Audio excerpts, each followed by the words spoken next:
Anay babae nga nagdala og bata ang nakuhaan sa CCTV nga nalungkab sa donation box sulod pagyud sa Adoration Chapel sa San Lorenzo Ruiz Parish sa Barangay Tisa, Dakbayan sa Sugbo.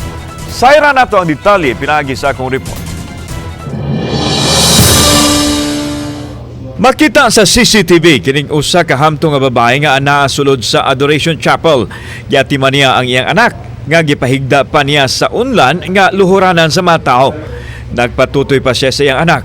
Human ini, iyahang gisugdan sa pagbaniobra ang paglungkab sa donation box gamit ang handle sa sibot.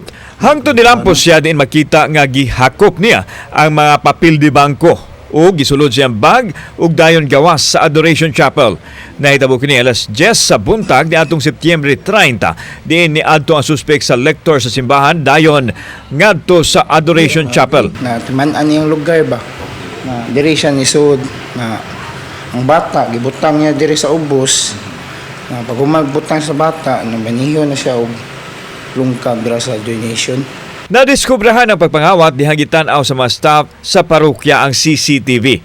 Gipakita sa sakristan ang donation box ug ang handle sa sibot nga naputol human gamita sa pagpanglungkab aron magkuha ang kwarta. Dili matino sa mga staff sa simbahan kun pila ang nasakiyo nga kwarta apan taod-taod na kini nga wa maablihi. Why ka lukan siya sa kamera kay dito kuha lang siya. Ang CCTV footage gipost sa social media page sa parokya sa tinguha nga matumbok kinsa ang naasoy babae. Wa diha ang kura paroko sa San Lorenzo Ruiz Parish dihang giadto sa GMA Regional TV Balitang Bisdak.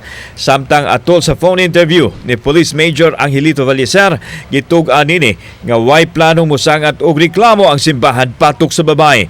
Bisan pa man ini, nagpahigayon gihapon sila og investigasyon sa nahitabong krimen. Ang parian na sir, dili pa man sila mo report, then ang among investigation ipasi lang namo sa katong uploaded bitaw nga video. Sige po gisan nga video ato, then ang pare dili siya gusto nga i-report, ang gusto lang niya ipalukit.